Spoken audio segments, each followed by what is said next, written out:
webinar now.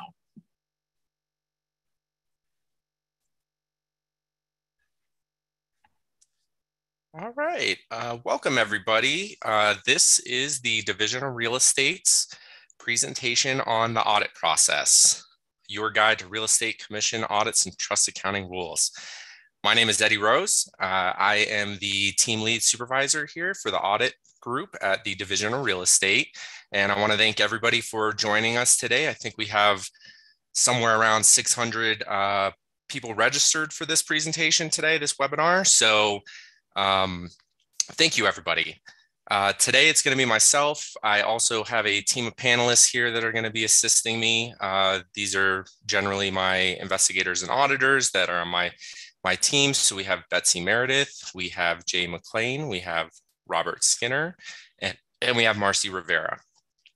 Today, we'll try to break out the presentation into a couple natural points where we'll do some question and answers to try to answer any questions that we may have. Like I mentioned, we do have 600 people registered, so we'll do our best to answer as many questions as possible. And we do have some time at the end of the presentation to also address some questions and answers as well. On that note, I guess we can get it going. And before we start off, I'd like to start off with a couple polls. So David, would you mind starting with our first polling question, please?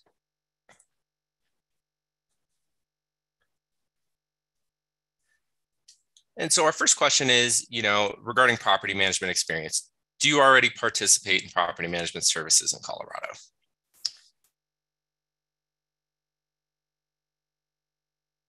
And these answers are coming in, but it looks like we have a large group of answers coming in and that they have never provided property management. So hopefully for those folks who have never provided property management service before in Colorado, you'll find some of this information useful, especially if you ever decide to perform some property management. And for those who do perform property management, whether it's a majority of your business or a small portion, I think you'll find this presentation helpful. All right, and David, would you mind throwing up our second polling question as well?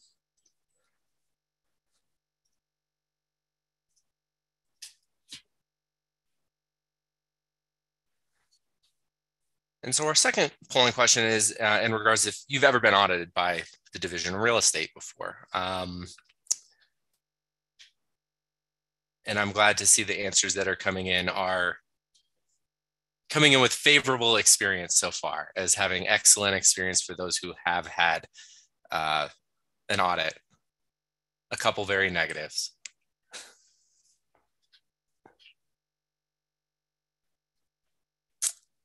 Okay, well, that's a good response. All right. Well, I'd like to start off by discussing how we conduct our audits, or why we conduct our audits. Generally speaking, the Division of Real Estate conducts brokerage audits for different reasons, including, consumer protection, ensuring broker compliance with the license law, helping to educate brokers on license law, and we're authorized by the law to do it.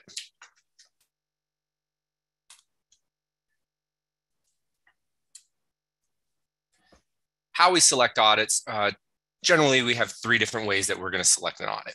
It's either going to be random or routine, which just means brokers are randomly selected for an audit. It could be stipulated, which means that a broker has been previously disciplined by the Real Estate Commission and they are requiring a follow-up audit or follow-up audits. And then we also have audits that are opened either through a complaint or an ongoing investigation. So sometimes we might have an investigator who is investigating a complaint and they reach out to the audit group and ask us to open up an audit in conjunction with their investigation. So we have a couple different ways that we can initiate an audit.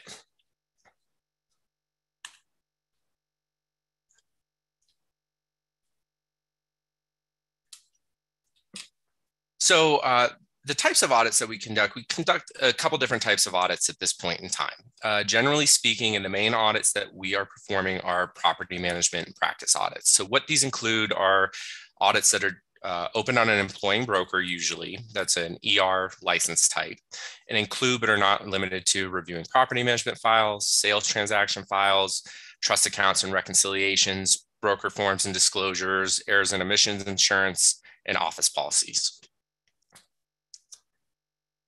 We also conduct audits on brokers who perform sales only. So it doesn't have to just be property management. We do audits on brokers who do sales only. And what that generally includes is, an audit that, reviewing sales transaction files, brokers forms and disclosures, error and omissions insurance, brokerage office and relationship policies. And due to changes in Rule 511, we are now conducting audits on associate brokers that manage their own investment properties, including short-term rentals. This primarily includes reviewing a broker's trust and escrow accounts, two-way reconciliations, their lease, conflict of interest disclosures, and brokerage relationship disclosures. And one good success tip for anybody who is selected for an audit: don't panic. Carefully read the questionnaire and the documents that are sent to you that we'll go over here in a little bit, and provide complete and accurate information. If you're confused or you have any questions, don't hesitate to ask your auditor for clarification. That's partly what we're here for. I'll address this later too, but any sort of request for extensions of time for responding to an audit, you need to address that with your auditor. So I think we've got a question, Eddie. Perfect. More of an organizational one. It says, thanks for organizing this. Will it be posted later for watching again? I won't be able to stay for the whole presentation. Yes, so I believe we are streaming this on YouTube. So if I'm not mistaken, it should be recorded there. We also are recording the presentation as well. And I believe we're going to try to make the slides available for everybody too. All right. So when you're selected for an audit, there's basically, what to expect. We've broken this down into 3 steps. Step 1, you're going to receive a notification of audit letter that asks you to respond within 15 calendar days. With the notification audit letter, you will also receive the following documents and forms to complete and return. First, and kind of the most important one that comes along with the audit, is the affirmation and questionnaire. This form really asks you to answer questions about your real estate activity over the past 12 months. So that includes how many sales you performed, if you perform property management, how many properties and clients you manage, where your trust accounts are held. It asks questions about your office policies, your insurance, conflict of interest disclosures, et cetera. So it really gives us a good gauge of the type of activity that you engage in on a daily basis. With the affirmation and questionnaire, on the front end of the audit, we ask you to send your last 3 closed transaction files for review, sales transaction files, as well as the 3 reconciliations for all your trust and escrow accounts for the last month, and 3 property management files for both the tenant and owner documents. We generally ask for the property management files, kind of like the sales transactions. We want the last 3 sales transactions. We want current property management files. So what we want to see, and the reason we're doing that is we want to see what your current practices are, what forms you're currently using, what disclosures you're currently doing. And that gives us a good gauge of what you're actively doing versus randomly sampling a property management file that maybe you've been managing for 10 years. Things change in that amount of time. So, we want to see what you're currently doing versus what you had done in the past per se. In addition to the affirmation and questionnaire, we're also going to give you a notice of trust or escrow. This is a form that you actually provide to your financial institution that you hold your trust and escrow accounts at. They will sign this document, basically attest that your accounts that hold money belonging to others are actually fiduciary accounts. We also have a form called the audit checklist. This is a division form that asks you to answer questions about your office policy manual, management agreement, and lease. Really gives us a gauge at how well you know your own documents that you're using. We also provide what we call a reconciliation worksheet. This is a division form that we ask you to complete as basically a cover page for your 3 reconciliations. We also give what we call a signature card example. So this is a document that we've kind of created that will help you determine whether you established your trust accounts properly as fiduciary accounts and not just business accounts. And then we also provide the transaction file checklist. So this is another division document that we've created that can be used as guidance to help determine, if you have complete transaction files. In summary, you'll receive the notification letter along with these 6 different forms, documents that we're asking you to complete and return within 15 calendar days.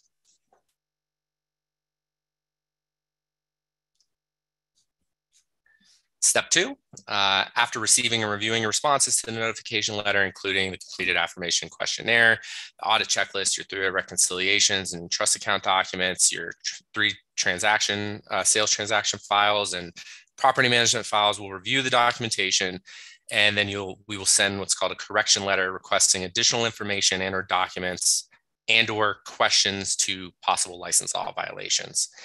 With the correction letter, we give another 10 days or ask that you provide your responses within 10 calendar days from receipt of the correction letter.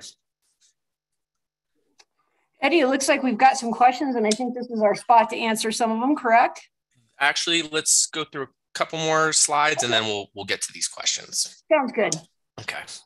And then step 3, after receiving and reviewing your responses to the correction letter, your audit will either be closed with no further action. You'll receive an audit closure letter, or a report will be drafted for the commission to review regarding possible license law violations.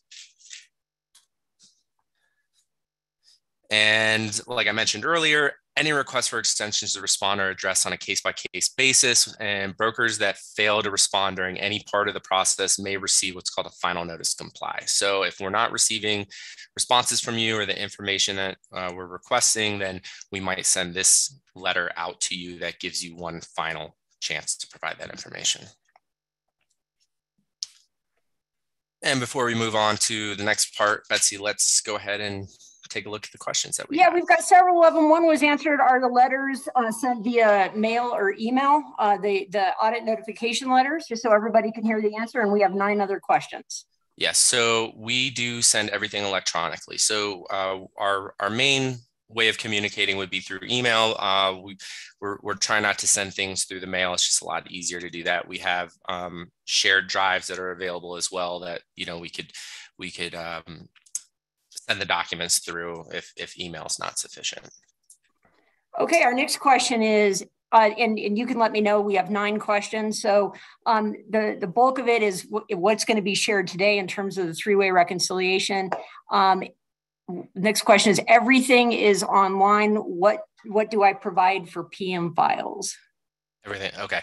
So we can talk about this in more detail, but for property management files, what we're typically looking for, we want to see the management agreement. We would like to see the lease. We would like to see owner statements, invoices for maintenance, vendors, that sort of thing. So with the property management files, what we're looking at, like I said, would be the owner statements, the property management agreement, lease, brokerage disclosures, and then we can compare that information to what we're seeing on a particular owner account, hopefully to what we're seeing in the 3-way reconciliation for the corresponding month as well. Okay, and we have 11 more. Do you want to tell me how you want to? Let me just keep reading them. Yeah, go ahead. Okay, couple of questions. I'm going to kind of combine a couple questions. Is some of the documents people are asking if they could get some of these in advance, like the reconciliation template, the notice of escrow, and things that you just went over. Is there a way that people can be proactive and obtain those? Yes. So all this information is included on our website, and I have links to all of that at the end of the presentation. But everything is available online for their view, their use, without having to go through an audit. Okay, and then here's one: is how often of these are closed without any further action? I think we have. I don't have a specific number in front of me, so I don't have a specific percentage to give you at this exact moment. But I would say I think we have more audits that are closed without further action than we do that go to the real estate commission. Okay. When setting up the trust account for holding a security deposit, does the trust need an EIN number through the IRS? No, I do not. I do not believe so. Okay. Can the time frame for audits be negotiated with being out of state? Yes. So like I previously mentioned, any requests for extensions are handled on a case-by-case basis. So, we have the time frame set up in our letter to try to streamline or move the audit process along as smoothly and as efficiently as we possibly can. We understand that doesn't necessarily fit everybody's schedule in that particular moment. So, we are here to work with real estate to work with the brokers and provide reasonable times for extension if needed. Okay, there's some additional questions about the three-way reconciliation, some questions about property management on their own personal properties. Some of these are going to be answered throughout the presentation. So why don't let's move it along, and then we can either address those questions as we kind of get to the respective sections. Sounds good. Okay. So this is probably, I think, what most people want to hear or listen to. But one of the largest focuses or the biggest focus of the audit process, and what I would say is an unnecessary contributor to license law violations, is the three-way reconciliation process in compliance with Commission Rule 5.14. I say though the division has a lot of guidance on this subject, and we have a lot that's posted on our website. And similar to the audit process being broken down into 3 easy steps, you can think of the three-way reconciliation consisting of 3 simple components. 1, a reconciled bank statement, 2, a journal, and 3, a ledger, which I will go into more detail here. And on that note, David, would you mind throwing up our 3rd polling question? And this is, are you confused with how to properly complete a three-way reconciliation?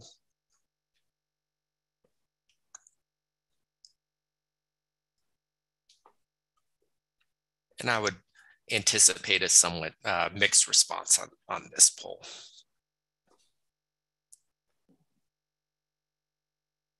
And as the answers are coming in, I'm glad to see that a majority of the folks think that it's clear, whereas rather it's not confusing. They understand how to do a three-way reconciliation, which is good.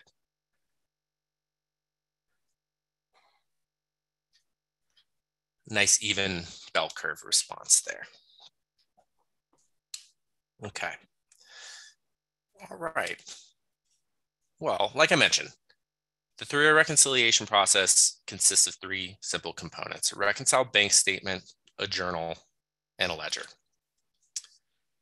First part is your reconciled bank statement. So basically, you're going to think this is going to consist of more or less 3 different trust account documents, but really what you're talking about is your monthly bank statement. Then you have copies of all your respective checks and deposits that would go along with this, and then any uncleared transactions throughout the respective time frame. So that's what gets you your reconciled bank statement. Is it includes not only the transactions that cleared in the given time period, but also those that are still outstanding. So checks that have not been cashed or deposits that have not processed yet, generally speaking. The second component is your journal. So this is a three-way reconciliation document that is a chronological list of all transactions, so all credits and debits in the respective time frame that occurred in the account. And what you should really think about is your checkbook register. So, every transaction needs to be recorded with with the proper details according to Rule 5.14, which we'll go over here in a little bit. But everybody has, I would imagine, a checking account and a savings account. You all have a checkbook. At the back of that checkbook is what's called your checkbook register. And what you were probably taught at some point in time that most of us don't do is every time you have a transaction in that account, you should be recording that transaction in your checkbook register. That is what the journal is. It is a list of every transaction that occurs in the account.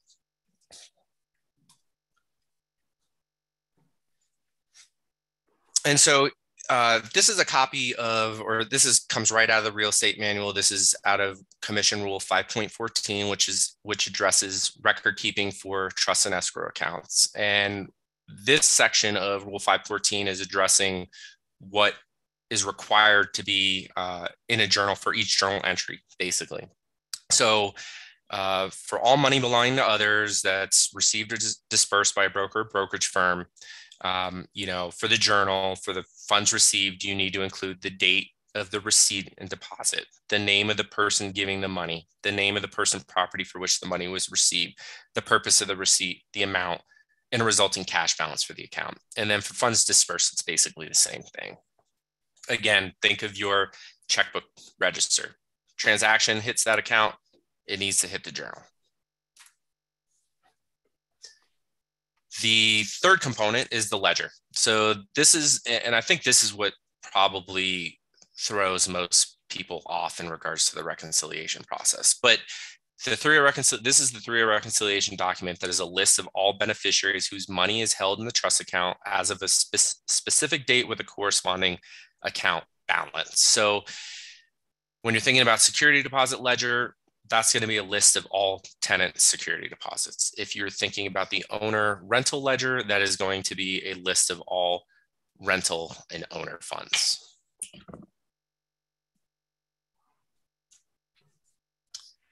And again, here is another copy out of Commission Rule 5.14, which addresses a ledger or the equivalent component of the accounting system for the 3A reconciliation.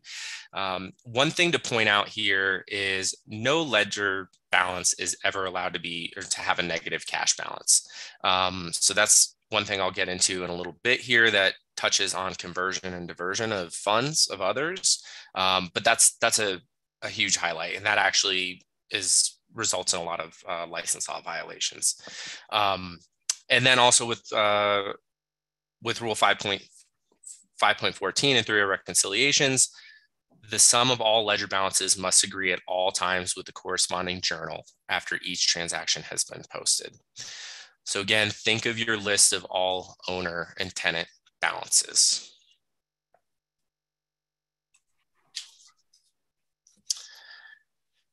So 3A reconciliations need to be performed on a monthly basis. You need to show that the cash balance shown in the journal, the sum of the cash balances for all ledgers, and the reconciled bank balance are all the same. One note here is that brokers can maintain broker funds in the account necessary to pay bank charges or maintain the account. And you can keep your 3A reconciliations electronically.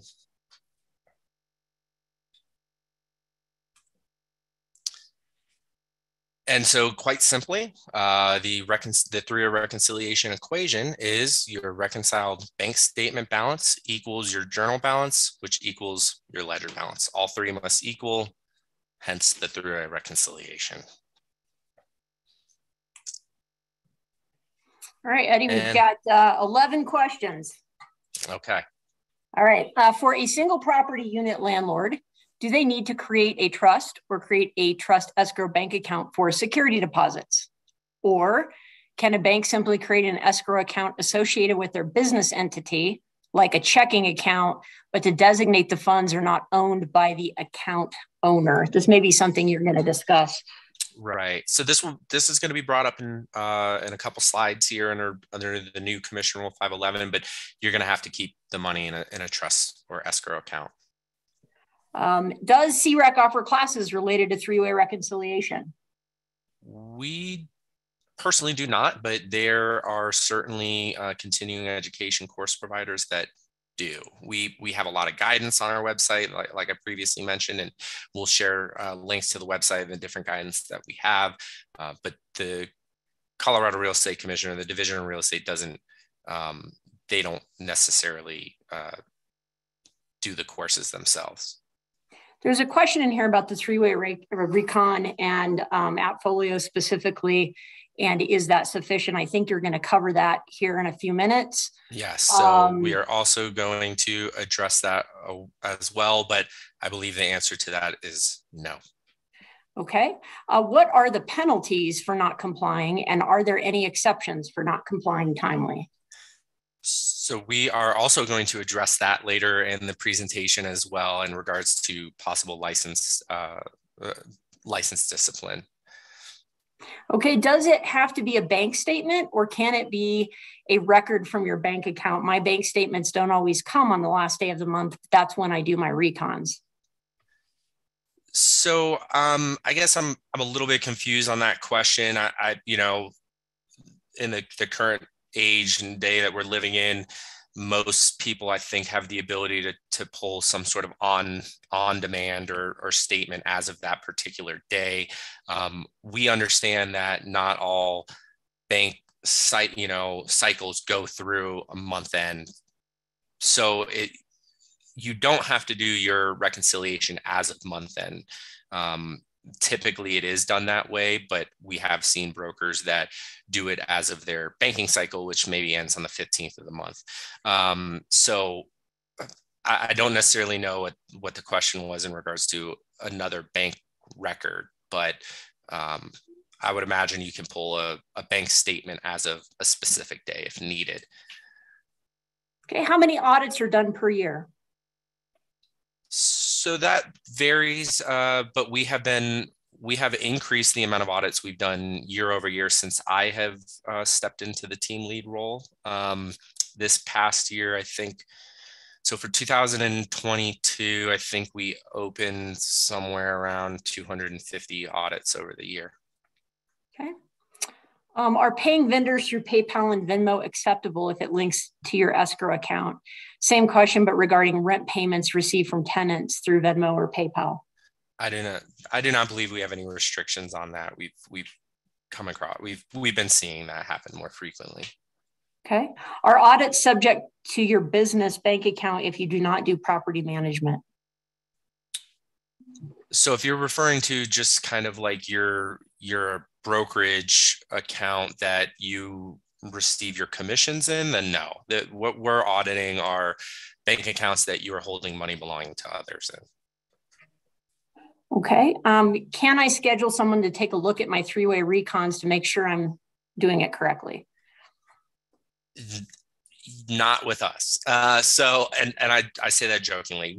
You wouldn't be able to ask us to review your accounts ahead of time to make sure they're in compliance. That's not something that we do, but I would imagine there are plenty of accounting firms and consulting firms that are out there that can help you, in addition to the fact that there is software for performing these, and I think I meant to touch on that a little bit earlier and forgot to, but there is different software available for performing your three-way reconciliations. I think some of the common ones that we typically see are Appfolio and Propertyware and Buildium, and I know some people use QuickBooks. And if you have one of those larger software or programs that you use for property management and your trust accounting, I believe those companies have, customer support and, staff that help their clients understand the programs that they're using, that they're paying for. Okay. Are there any financial rules for record keeping for commissions from sales? So we don't necessarily have financial rules for sales files, but you have record retention rules that you need to retain your sales transaction files, all your real estate files for 4 years. Okay. What are the odds of a company audited more than once, where something audited once was all good, but boy, was it stressful? When shall I expect the lightning to stroke? I'm assuming that means strike again. Yeah. So we are, there are a lot of licensed brokers and brokerage firms in the state of Colorado. We have, a limited staff. We're a team of, including myself, of just basically 3 other auditors at this point in time. We're not in the business or the process of trying to come back and audit brokers that we previously audited. I think in a perfect world, then we would have everybody on some sort of cycle that we would do every so many years, but that's not the way it currently works now. So the odds of being audited a second time are slim unless you've been disciplined for your first audit. Okay, do you want to keep moving on and circle back around to these, or sure. these questions? Let's keep moving on, and then we can circle back to them. So some of the common violations that we see as a result of the audit process are, 1210-2171H, which is failing to account for money or emit money belonging to others, or failing to keep records. Next one is 1210-2171I, that's converting, diverting, or commingling funds of others. Conversion and diversion of funds of others is typically, money for one beneficiary cannot be used for the benefit of another or for the benefit of the broker or the brokerage firm. That's kind of how the Real Estate Commission has it. There are certainly theft and fraud definitions in regards to conversion and diversion, and I will kind of expand on that a little bit here. And in regards to commingling, what that means is, money belonging to the broker, the brokerage firm cannot be kept or held with money belonging to others. So, outside of that little sort of exception that I said, where brokers can keep funds in the trust or escrow account in an amount sufficient to maintain the account, they can't just keep a cushion in it. And I'll talk about that in a little bit here. We, also typically cite 1210-2171M. That's violation of any commission rule. That statute comes into play really just to cite any rule violation. And then we have, 1210-2171Q, unworthiness and incompetency. And these are typically the statutes violations that would come into play. Some of the typical rule violations that we see involve, Rule 5.2, which is trust and escrow account naming, really. Rule 5.9, which is conversion and diversion of funds. Rule 5.10, which is commingling. Rule 5.11, which is money belonging to others for non-real estate activity, which I'll touch on in a little bit here. And then Rule 5.14, which is trust or escrow record keeping accounts. As you can, kind of see from the statutes and the rules that we're citing here, really all of these kind of come into play with trust account issues at the end of the day. There's also a couple rules that typically get cited from some of the other chapters, so Chapter 6 and Chapter 7, which address practice standards and standard forms. So sometimes we see violations for Rule 6.3, which is employing broker supervision, Rule 6.5, which is brokerage relationship disclosures in writing, Rule 6.17, which is your duty to disclose conflict of interest and license status, and Rule 7.1B, which is standard forms, which is your attorney drafted forms. I know I just mentioned all these statutes and rules, but to kind of give you guys some ideas as to what would cause these. So, common examples that cause violations of 1210-2171H and Rule 514, which is your record keeping stuff, that's failing to perform a monthly three-way reconciliation, right? That's one of the main things. So, when we send out an audit notice and we get back, well, I've never performed a three-way reconciliation, that is likely what's going to be cited there. Some other things that would cause, those possible violations would be, if you're performing your three-way reconciliations, but you're missing your journals, or you're missing ledgers, or you have incomplete reconciliations. So you're missing one of the components of the reconciliation, that's going to fall into that category. Regarding, 1210-2171I and Rule 5.9, which is, conversion and diversion of funds of others. One of the main examples that causes that is a negative ledger balance. And I kind of briefly mentioned that earlier, but typically what that would be a result of is a broker paying expenses for a particular owner who did not have sufficient funds to cover those expenses. And what essentially is happening is you're using someone else's money to pay for that owner's expense. So that really is where the conversion and diversion comes into play. You know, obviously it can go way more extreme than that, and you can have a broker who's just stealing money, you know. So when we're reviewing a three-year reconciliation and we're going through the journal and we're going through the ledgers and we're looking at things, you know, things that are going to stand out to us that we have seen in the past are plane tickets or season tickets to the Broncos or the Avalanche or a vacation in Napa Valley. Those things are not appropriate to come out of a trust or escrow account, probably ever. And so while the main examples of conversion and diversion are usually just a broker paying for expenses for an owner who doesn't have funds, it can be the far extreme of a broker stealing money, and we have certainly seen that. In regards to Rule 510 and, you know, commingling, that's, generally speaking, that's not too big of a recurring issue. But what I think causes that is when a broker's managing their own property and they're keeping their funds for their own property in the trust account with all of the funds of their third-party property management clients. But we've also seen, you know, examples of brokers where, you know, they're maintaining maybe a $15,000 cushion in their trust account on a monthly basis on average. And I remember one broker in particular that we did an audit. That broker didn't manage that many properties, but of all the properties they managed, every single one of them on a monthly basis typically had a negative balance. But the broker's explanation was, well, I'm not really converting or diverting funds because I'm maintaining my own money in the account and enough sufficient to cover all those bills, to cover all the negative balances. So at the end of the day, the account has a positive balance.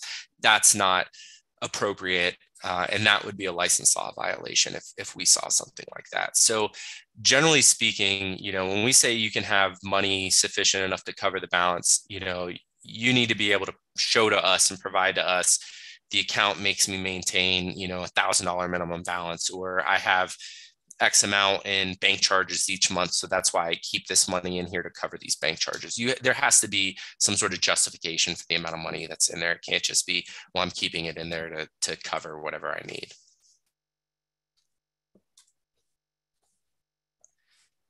In regards to some of the common examples that would create these rule violations. So for Rule 5.2, which is, you know, in regards to trust and escrow account headings, typically what's going to cause that is you don't have the word trust or escrow in your account. That rule also requires you to have some sort of label that identifies the purpose of the account. So, you know, if you have 3 trust accounts and they all just say trust account, it makes it difficult to understand, well, which one is being used for what. So this rule covers that, where you have to have the word trust or escrow on the account heading, and you also need to include a label that identifies the purpose of it. So an example here would be security deposit escrow, or security deposit trust account, or rental trust account, or rental escrow account. 5.11 violations. And again, I'm going to touch on this in more detail, but this would typically be caused by a broker having a security deposit for a broker-owned rental, not in a trust or escrow account. Rule 6.5 has to do with brokerage relationships. So if the broker is not providing the broker disclosure to tenant or the brokerage duties addendum to property management agreement, that would bring that rule violation into play. Rule 6.17, broker failing to disclose in writing their license status or conflict of interest. So typically that's going to be, you know, they failed to disclose that they're the owner of the property they're managing.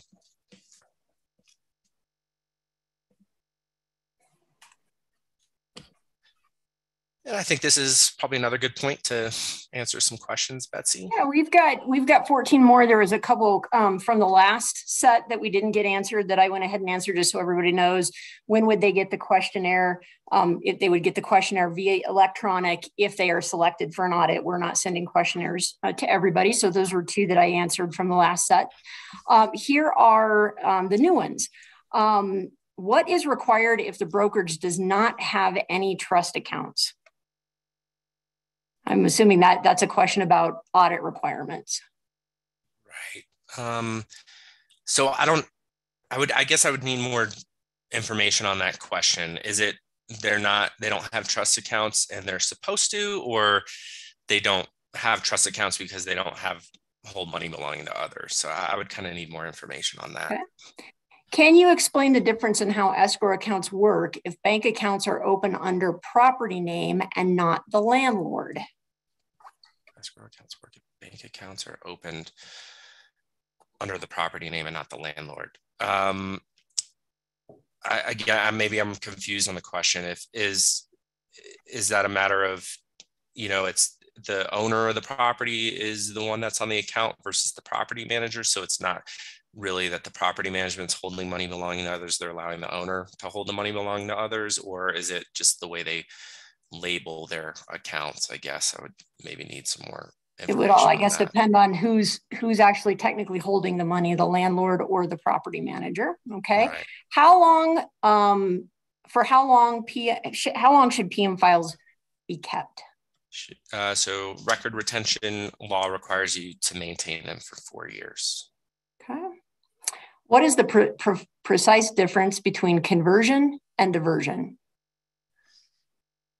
I will need to look up that exact definition. So like I mentioned, there's a little bit different definition in if you're looking at it kind of like from a fraud, embezzlement, sort of theft. But it's basically if you are using the money that belongs to one beneficiary for the benefit of another, that is really the definition of that.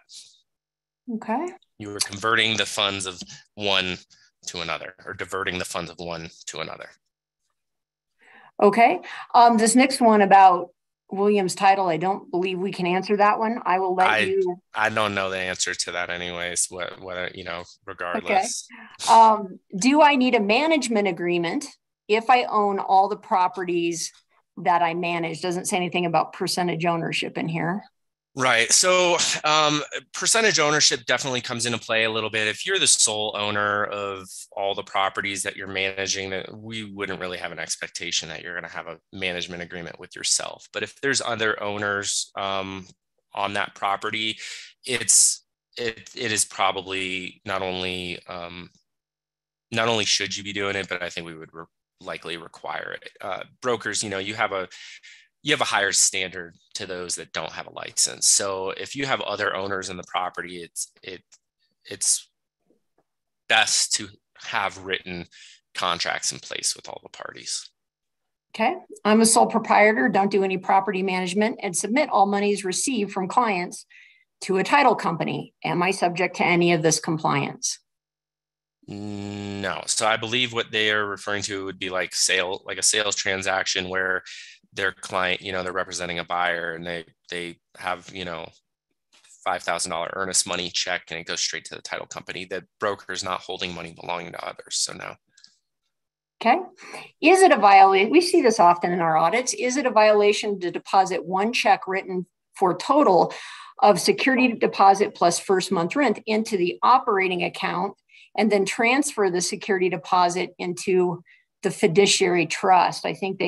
I'll let you unpack that one a little bit. So we have seen this, and I think the correct answer. So the question is asking to deposit into the operating bank account and then transfer the security deposit into the fiduciary account. So it would not be appropriate to deposit anything into the operating account and then transfer it over, because the operating account, I'm assuming, is the broker's personal account.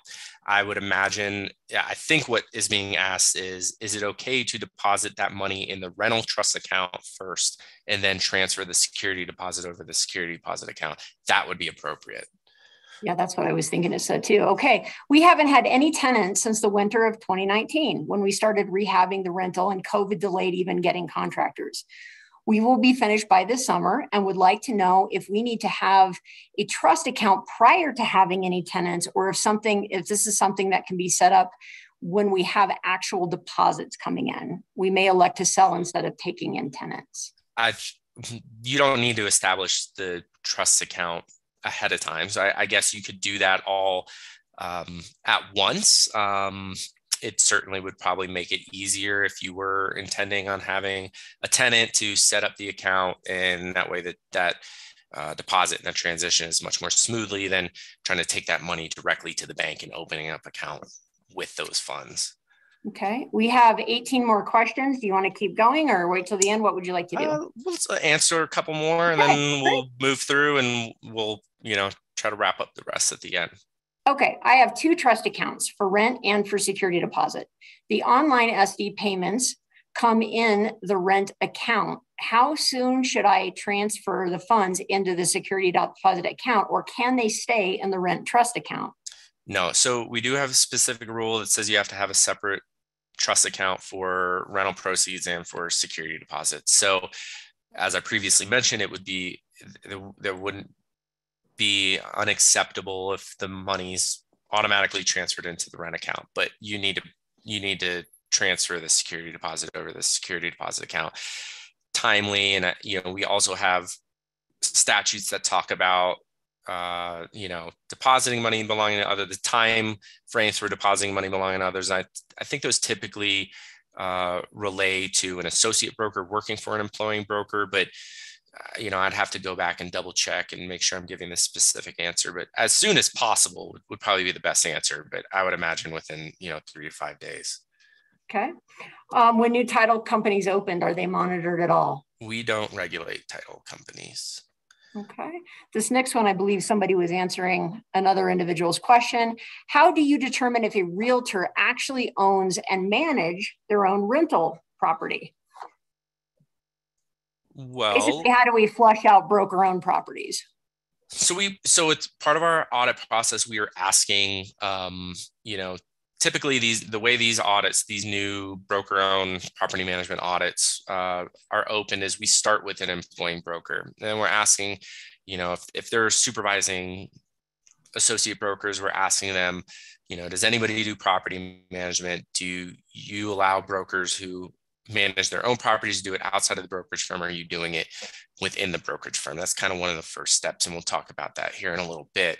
It really, a lot of that is on the information that we're being provided directly from the broker themselves, but we could look up property records and things like that to try to figure it out.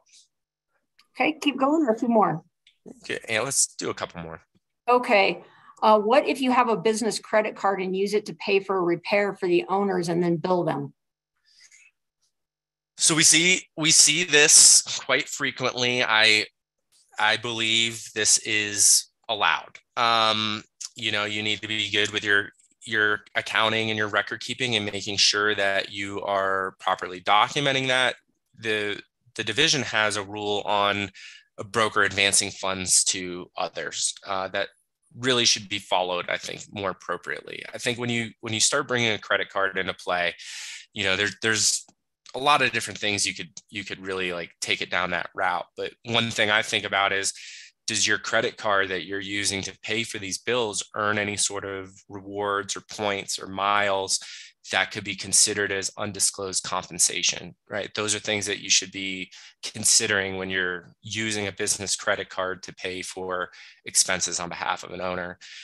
There's also the fact that if you're doing something like that, then you might be recording the expense on the owner's ledger, even though that expense has not yet occurred. That kind of brings in to play your cash accounting versus accrual accounting. License law requires you to do cash accounting unless it's agreed upon between the parties in writing. We see a lot of brokers or some brokers that are doing some sort of like a modified cash accounting or like a cash accrual hybrid sort of accounting. Once you start booking things that haven't taken place, the cash hasn't occurred, then I believe, as my account mind says, then you should be booking receivables and payables as well. And I think that's one area where the brokers that are engaging in that sort of activity, where whether or not they're creating sort of like shadow negatives, what we would call them, you are now bringing in a different type of accounting process into this. And I believe the rule has drafted to require cash accounting because that's the most clear and transparent and the easy to understand for all the parties. So once you start bringing in an accrual sort of accounting into that, it raises questions of other maybe possible license law violations, or at least other areas of license law that need to be checked for compliance. Okay, how do you handle a return check after the funds have been distributed to the owner? The ledger would be negative. So the best practice would be not to pay an owner until the tenant's check is cleared. Okay. Do we have to provide all the disclosures you just mentioned for short-term rentals as well, leases that are under less than 30 days? So we will address that. If you're doing that on your own broker-owned properties, then you still have some disclosure requirements that need to be performed. Okay, does the trust account holding tenant security deposits need to be nicknamed security deposit, like an account nickname when viewing the account online? So I don't necessarily know about nickname. I know all the banks and credit unions, they have different ways that they do things, right? But when you set up that account, and that's why we have that signature card example, we recognize that maybe the account's set up a certain way on paper, but the way it displays on screen might be a little different. That's why we asked for that backup account information to see how the account was actually established. So your account establishment documents should show that the name of the account is, security deposit trust account or whatever it might be. There's, that rule addresses, your name in there, so that it has to be in the name of the brokerage and the name of the broker, depending how you're doing business. Then you have to have the label, you have to have the word trust or escrow account in it. So I don't know necessarily what you mean by nickname, but the account has to have that in the title. And we have a way of fleshing that out, if it shows on one document versus another. Okay, keep going. You want to look at a few more? Let's do a couple more and then we'll move on. Okay, what are the audit requirements for a brokerage that does not do property management, therefore does not have trust accounts? So like we previously mentioned, we do conduct audits on brokers who just perform sales. So we would really be looking at your sales transaction files and some of the other things that I mentioned, like, your brokerage disclosures, the forms that you're using, et cetera. We wouldn't be looking at trust or escrow accounts because you're not maintaining any, but we could still review your sales transaction files. You have requirements to retain those records for 4 years, like I've mentioned a couple times. So that's more or less what we would look at. Okay. The firm I work for is having issues with the accounting department setting up proper trust accounts. Will the broker of record, I'm assuming they mean the employing broker, for the company get in trouble because the company hasn't set up proper trust accounts, haven't started doing reconciliations? Yeah, well, it sounds like that broker could be in violation of our license law, and if a complaint were filed against them that had an investigation that showed that, then yes, I think they could be disciplined for that. If there were an audit that were conducted on that broker and we discover those items, then it does sound like that would potentially lead to some license discipline. Okay. Does there have to be a separate trust account for each property? No. Some brokers do this. We've seen some brokers that, want to maintain 40, 50 separate trust accounts. That's whatever works best for them. But what is required is you have to have at least one trust account for your rental proceeds, money belonging to others, and one trust account for all your security deposits. And you can group all the security deposits together in one trust account and all the rental proceeds in another trust account. Okay, if an office pays a contractor upfront to help a seller make repairs because they are unable, before closing, can the office be reimbursed at closing if it's listed on the CD? Sorry, I was having a little bit. If an office pays a contractor upfront to help a seller make repairs, they're unable, can they pay before closing? Can the office be reimbursed? I believe so, but I'm just gonna, without going into too much detail there, I think we've seen a couple complaints come into our office recently about, stuff like that. So be careful. Okay. We have a couple of other questions about, they got the email regarding this seminar. This was just an informational, just because you got the email doesn't mean you're being audited. There's a couple of those. If my husband is an owner with me, do I need a management agreement? So I believe what's being asked, if it's like a 50-50 ownership, husband, wife, and one of either the husband or the wife is a licensed broker and the other is not. No, I don't think we would require a management agreement in that situation. Okay, okay, does the commission still allow the less than 7 rule when it comes to trust accounts? Gosh, I think I recall that as well, but I would say no. No, it went away a couple years ago. Yeah. All right. While we manage properties, all the bank accounts are open under the ownership, meaning the property owners, it looks like. Do the escrow requirements apply if the funds are not held in the broker's account, but the broker has access to use the money? I would say yes. If you're going to have access to the account, you're going to be a signer on the account. That's going to group in and link in those requirements to account for them properly. Okay. We've got a few more down here, scrolling down. Yeah, there's several people thinking that since they got this webinar, they're getting an audit. That's not the case. I'll let you just reiterate that. When will the audit notice be sent out, and when will everybody on this webinar receive a letter? Okay. So everybody on this webinar is not being audited, and you will not all receive a notification of audit letter. As I previously mentioned, brokers are audited randomly.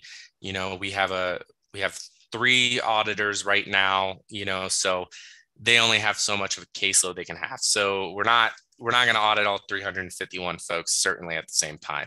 Like I mentioned, I think last year we had about 250 audits total for the whole year for the whole team, which was an increase over the previous year, which we have every year. So you are not all being audited, and you will not all receive a notice. But if you are selected for an audit, you will receive an email directly from your auditor with the appropriate documents and all the documents we mentioned earlier. So.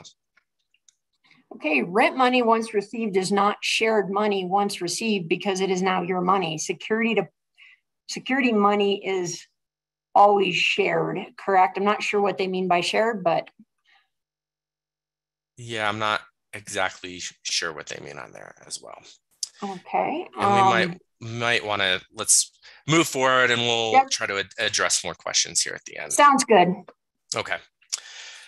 So, and I guess before we move on, David, would you mind throwing up our last polling question, please?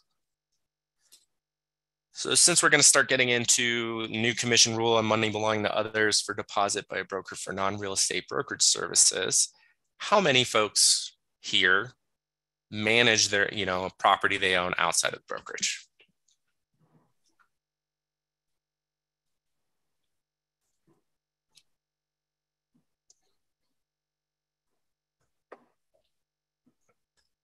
That's a good majority of folks that do, but certainly a much larger, looking about 69% of the people who answer the poll saying they do not manage their own property. So only 31% are saying they do. Okay. All right. Well, this is Rule 511 was adopted about a year ago. And what this is going to do, the division has always required real estate brokers who are holding money belonging to others to hold it in a trust account. Bottom line, that's been addressed under statute. But we have now kind of expanded the rule to talk a little bit more about that. And what this now requires is a broker who's holding money belonging to others for any non-real estate activity clearly defines that they have to have the money in a trust or escrow account. We give a couple examples, so typically this is going to involve guest deposits on short-term rentals, or really security deposits for the broker's own rental properties.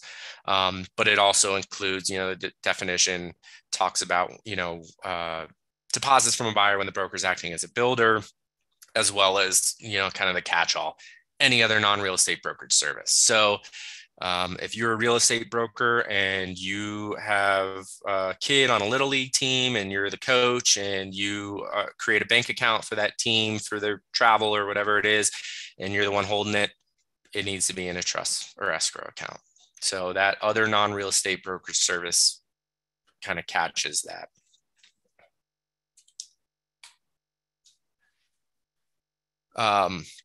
So to kind of go a little bit more into Rule 511, it basically says if a broker is going to accept money belonging to others, the broker must either deposit the funds in the brokerage firm's trust or escrow account if required by the brokerage firm's office policy manual, which I'm going to say, I think most of them don't want to do that. They don't want to be involved in managing their broker's own rental properties. So typically speaking, I think it's being established that it's going to be outside the brokerage firm. So if the office policy manual does not require you to manage it within the brokerage, then you are going to have to open up your own trust account in accordance with Rule 5.2. And then there's a couple other of the commission rules that kind of come into play with this that you have to comply with. So Rule 5.6 requires that the account you can't open a trust account in a certificate of deposit or some sort of bank account that's going to have a penalty for like an early withdrawal, anything like that. So the money needs to be available immediately. It doesn't mean you can't do that. It could, if it's agreed upon by all the parties, I believe you can do so, but I would not get in the habit of opening up trust accounts in security deposits. That wouldn't be a good idea. Or I'm sorry, certificates of deposits, CDs. You also have to comply with Rule 5.9, conversion and diversion prohibited. So don't steal your tenant's security funds and use it for whatever and just think you're going to pay them back later. That's not acceptable. Rule 5.10, commingling. So again, you can't keep your money in the account with the security deposit. So basically, you can't have their security deposit in your own bank account. You have to create your own trust account for this. And then along the lines of, you can't just keep a cushion in there. You can have funds in there to maintain the account, but you can't just have some undocumented amount of your own funds in there. You need to maintain a journal as set forth in Rule 5.14, which addresses record keeping requirements and three-way reconciliations. And you are required to do a two-way reconciliation in this sort of scenario. And then you have to comply with Rule 5.21, which is production of documents of any records upon an investigation or an audit. I want to touch on the two-way reconciliation. So in this scenario, you are only required to do a two-way reconciliation, not a three-way. However, I think there are certain scenarios that are going to make a ledger more necessary, although it's not required.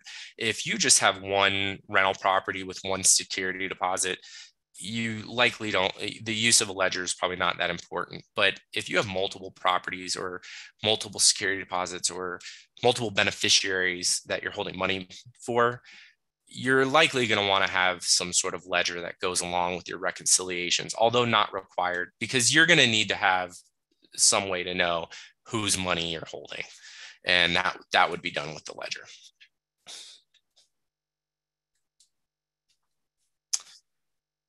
So that kind of wraps up the audit process, the types of audits we do, how we select the audits. Now to get into the possible discipline. If you are selected for an audit and your audit identifies possible violations of license law, commission rules, we'll draft a report. It will be presented at the Real Estate Commission, and they may cite certain discipline, which could include remedial education, monetary fines, public censure, a follow-up audit or audits, practice restrictions, which could be like a downgrade in your license or a restriction on your ability to perform property management, There could be probation of your license, suspension of your license, and worst case scenario, revocation of your license.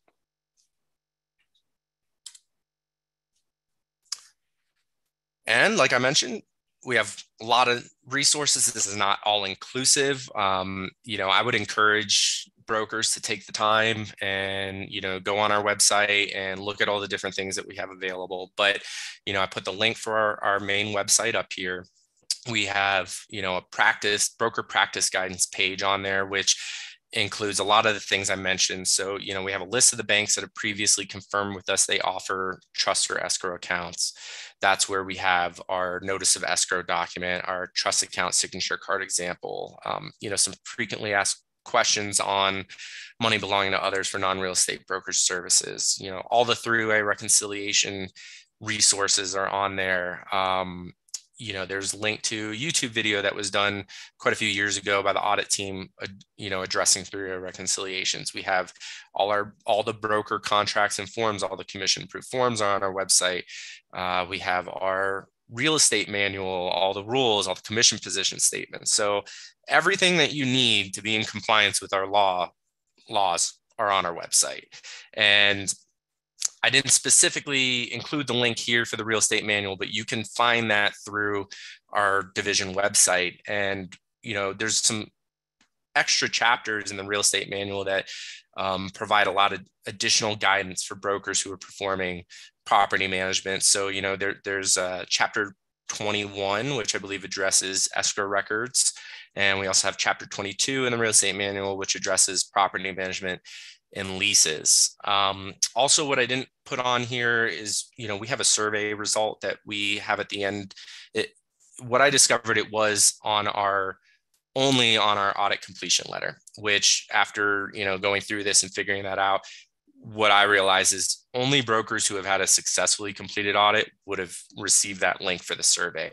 I have since gone ahead and included that survey link on our initial notification of audit letter, as well as our audit correction letter. So now any broker who's selected from an audit, whether it's an audit that's completed without any further action, or it's an audit that ends up with the real estate commission, they'll have been sent the link to complete the survey.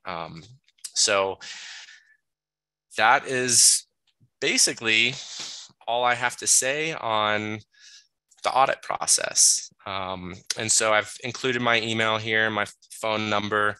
I hope I don't get inundated with too many phone calls and emails, but we're always here to help if needed. And on that note, I guess I'll open it back up to any questions we have.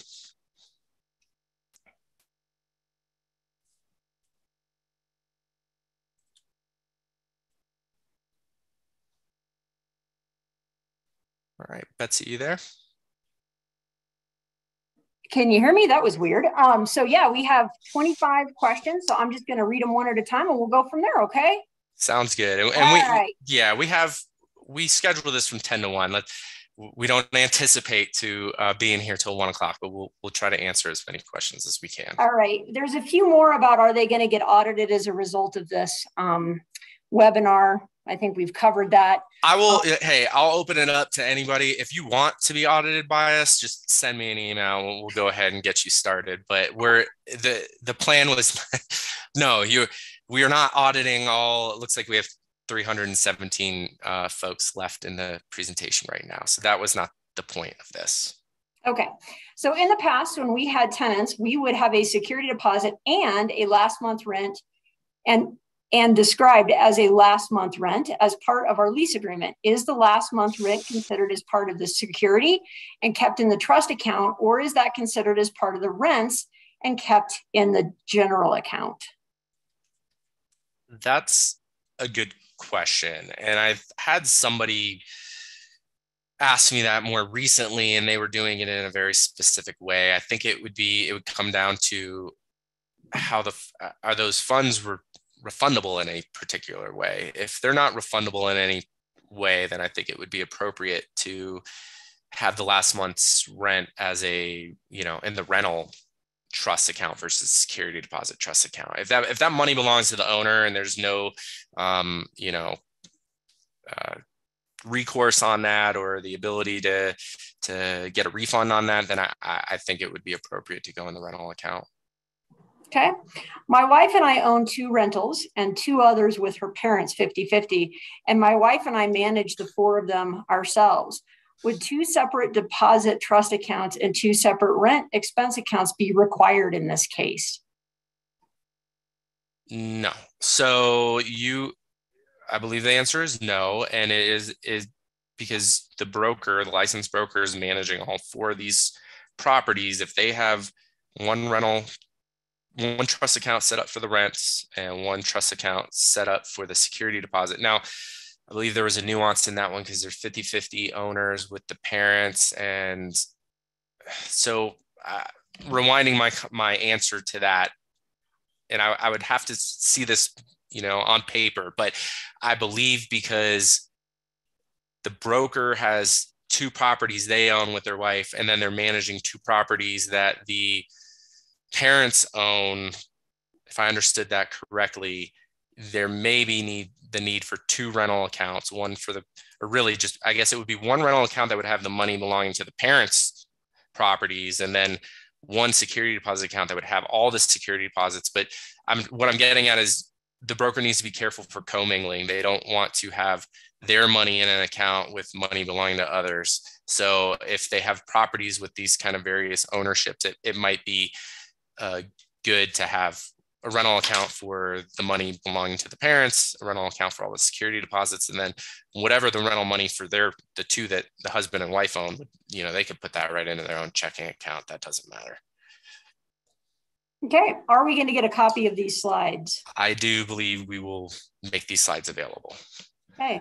If the employing broker doesn't do property management and gets audited, do all the associate brokers get audited for owned properties in that firm? If so, what is the liability of the employing broker if one of the associates gets a violation?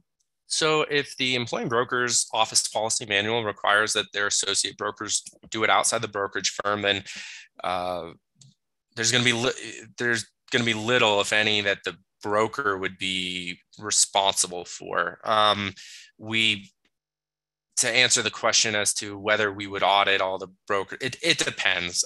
That is the kind of the newer process we've been doing, is we are asking the employing brokers, on the front end, if they supervise brokers, what's their process with that. So we can take a look at that. So. Okay. Can the security deposit still be held by the owner of the property instead of the broker? Yes, the license law allows for that. Okay. Can rents paid in advance go into the owner escrow account, or should they go to a separate advanced rental escrow account? I think, again, advanced rental payments, you kind of need to take the look at whether that's to be treated more like a security deposit. If that money isn't earned by the owner yet, then I don't think it would be appropriate having it in the rental trust account. Okay. Can a complaint be made anonymously? Yes, anybody can file a complaint, and we have the ability for folks to file complaints anonymously. Okay. This question looks like it's for the whole group, but I think you can answer. Looking for a new bank. Anyone have a bank they like that offers trust or escrows? I would imagine that plenty of brokers can chime into him specifically, but I will say that we have a list of banks that have at least told us they offer trust and escrow accounts. That's posted on our website, so you can find that information there. Do I need an office policy if I am the only broker in my company? I believe the answer is if you are the only broker in your brokerage, you still need the written relationship policy. It might be a good idea to develop an office policy if you ever plan or intend on supervising associate brokers. Okay. Do we need a separate trust account for property management if we also do corporate housing and collect security deposits from guest tenants for some of our corporate housing bookings? I believe the answer would be yes. Okay. Is there any requirement to pay interest on a tenant security deposit? good question. This seems to be coming up lately.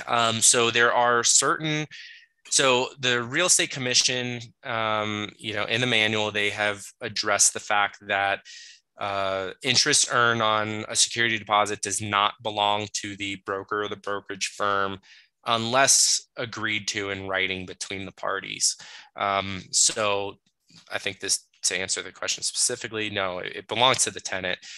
There are also some local jurisdictions and counties that have mandatory interest earned on security deposits that have to be paid to the tenant.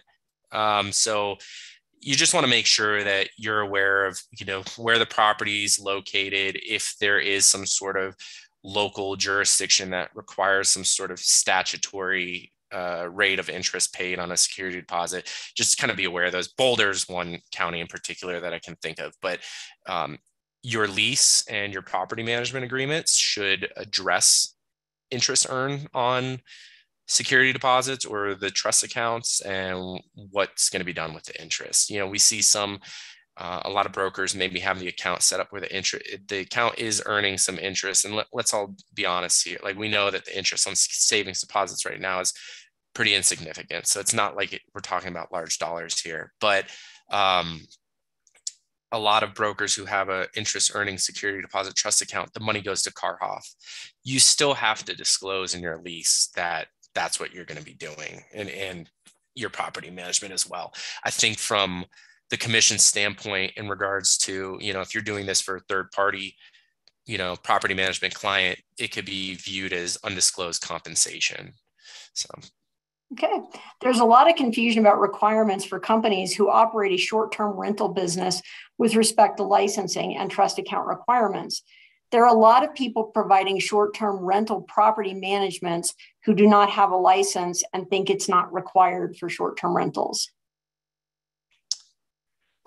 So short-term rentals, which is, I think, not defined specifically by the commission, but is generally viewed as rentals of 30 days or less. There's also, the difference between a lease and a right to use.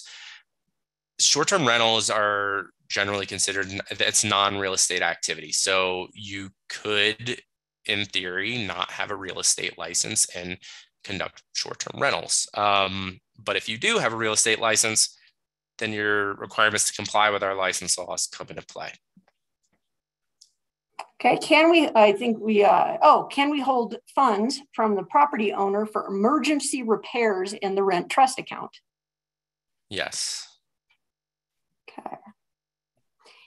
I think we answered this one about paying rents in advance. If I own another property in another state and use it as an Airbnb, is my firm subject to providing audit details? No. So no, I mean, we are looking at brokers who manage Colorado properties. So properties located out of the state would fall into that state's jurisdiction. Okay.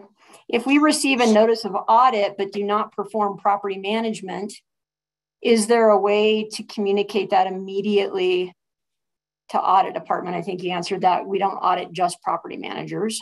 We don't audit just property managers, but the affirmation and questionnaire that would be sent to you with your notification of audit asks you to answer questions on your real estate activity. So that would be your time where you would relay to us that you don't perform any property management and how many sales you maybe had in the last 12 months. So. Okay. When does a broker need to do the three-way recon versus the two-way? So the two-way reconciliation only applies to money belonging to others for non-real estate activity. So if a brokerage firm is holding the money in an account in the name of the brokerage firm, your three-way reconciliation process is going to come into play. Okay. They're asking for the links to be put in chat or to be emailed for the division resource page to webinar participants. We will, I don't know if we can put them in the chat. We'll figure out the best way to make them available for everybody to access somehow. Okay. If I have a 50-50 partner on a rental property, do I have to have a trust account as our operating account since we both have full access to the account?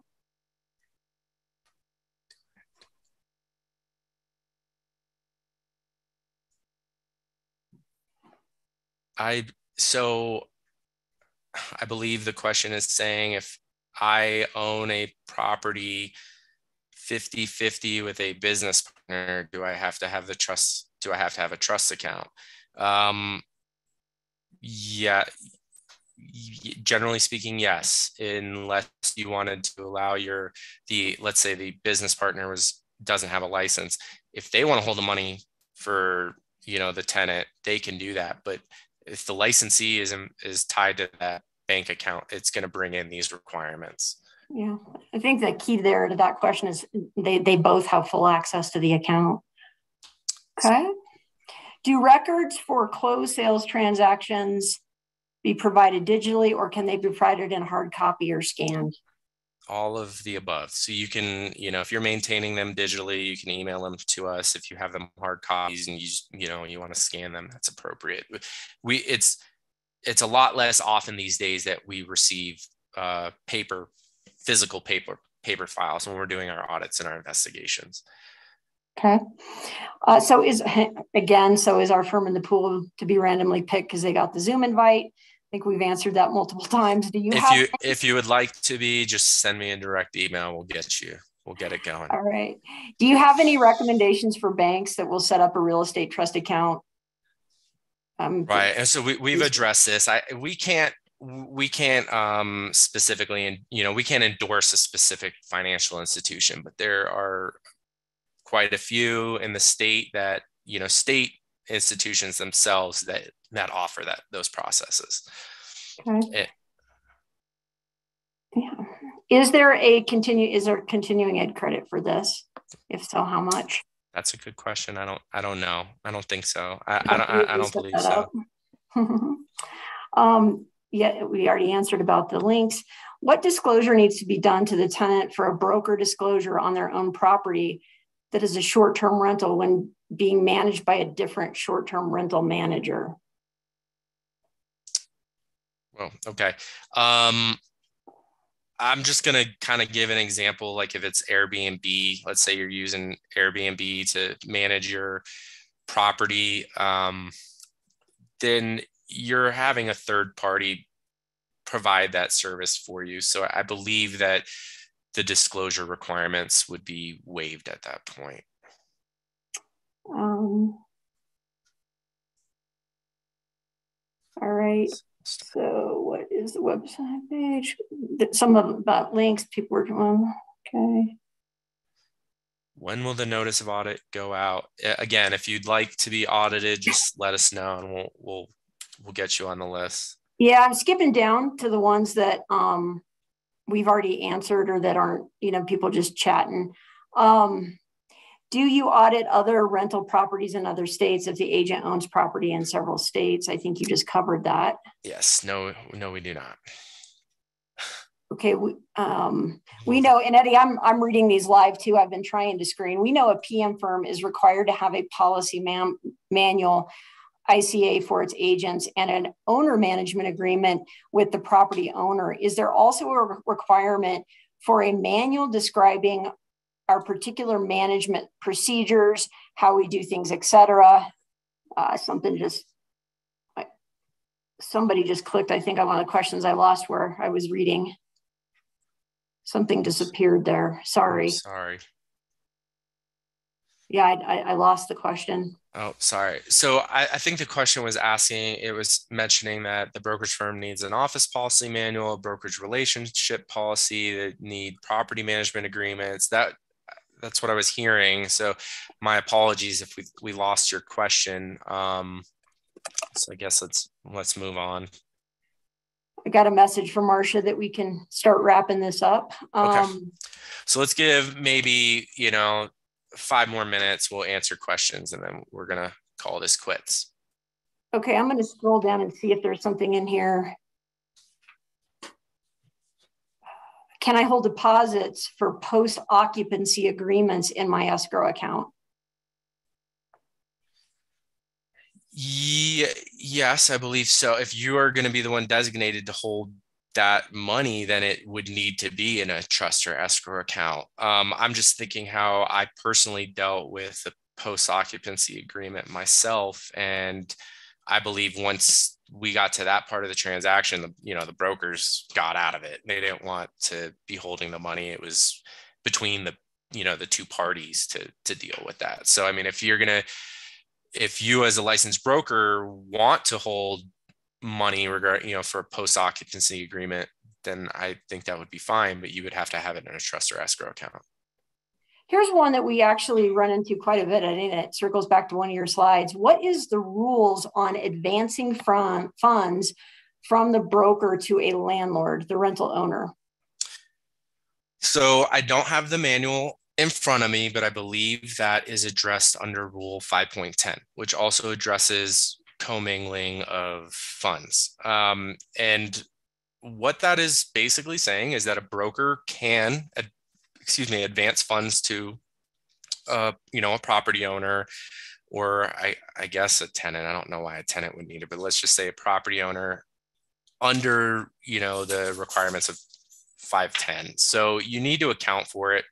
I think the cleanest, most appropriate way is that you transfer funds from your operating account into your trust account for the beneficiary that those, the property owner or the beneficiary that those funds are being used for.